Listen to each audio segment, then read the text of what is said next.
Bonjour à toutes et à tous, on commence ce tour de la presse sportive par la Coupe d'Afrique des Nations bien sûr avec hier, la fin de la deuxième journée de la phase de groupe.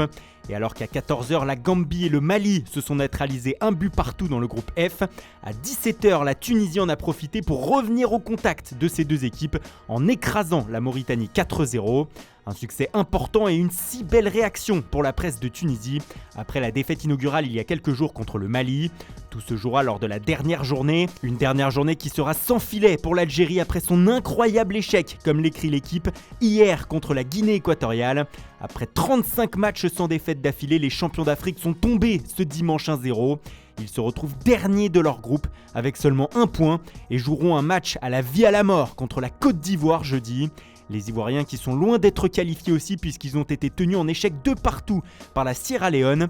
Les Sierra Leonais ont égalisé à la 93e minute sur une énorme bourde qui pourrait tout changer, toujours selon le quotidien, du gardien ivoirien. Ce groupe E de la CAN est complètement fou. On passe à l'actualité des clubs et à la 21e journée de Ligue 1 qui se disputait hier. En soirée, le choc entre Marseille et Lille n'a pas pu accoucher d'un vainqueur, score final 1 partout. Pour la Provence, l'OM a sauvé les meubles et le minimum avec le nul. Les Marseillais étaient mal embarqués et étaient menés 1-0, mais ils ont su profiter de l'expulsion de Benjamin André et du talent de Cengiz Under pour revenir. Marseille est 3e de Ligue 1 ce matin. Une des bonnes opérations de la journée est à mettre à l'actif de Strasbourg, vainqueur de Montpellier 3-1. Le Racing a été renversant pour l'Alsace et se retrouve 7e à 5 points de l'OM. Lyon de son côté a enfin de nouveau gagné. Victoire 1-0 à 3 qui pour la première de son nouveau coach Bruno Herles n'a pas pu faire peur au grand méchant OL, écrit l'Est-Éclair. 3 est 17e et dans cette course au maintien, c'est Metz qui a fait la bonne affaire en allant s'imposer 1-0 à Reims. Le FCM se donne de l'air pour le Républicain Lorrain. Tout le contraire de Bordeaux, 19e et humilié une fois de trop pour Sud-Ouest. 6-0 à Rennes.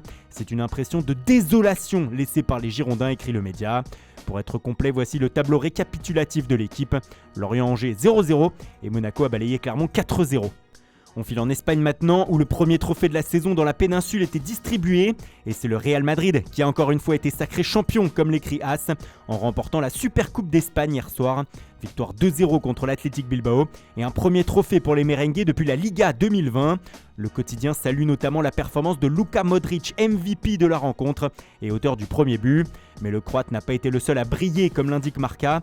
C'était un super Madrid hier avec Thibaut Courtois et Karim Benzema également décisifs. Marcelo a aussi remporté son 23e trophée au club, égalant la légende Francisco Gento.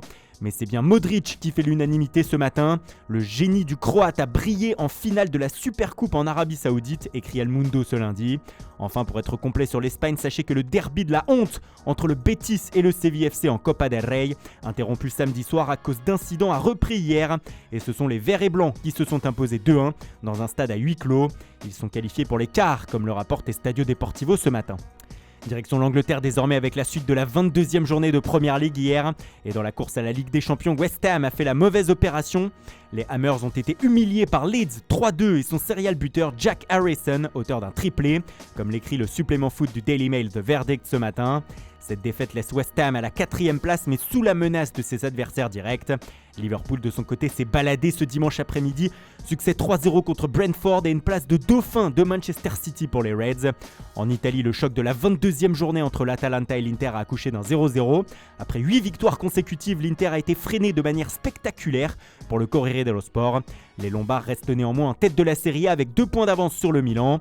Enfin, pour être complet, l'AS Roma a battu Cagliari hier 1-0 et ce fut une première réussie pour la nouvelle recrue portugaise Sergio Oliveira, unique buteur sur penalty, comme le rapporte l'édition romaine du Corriere.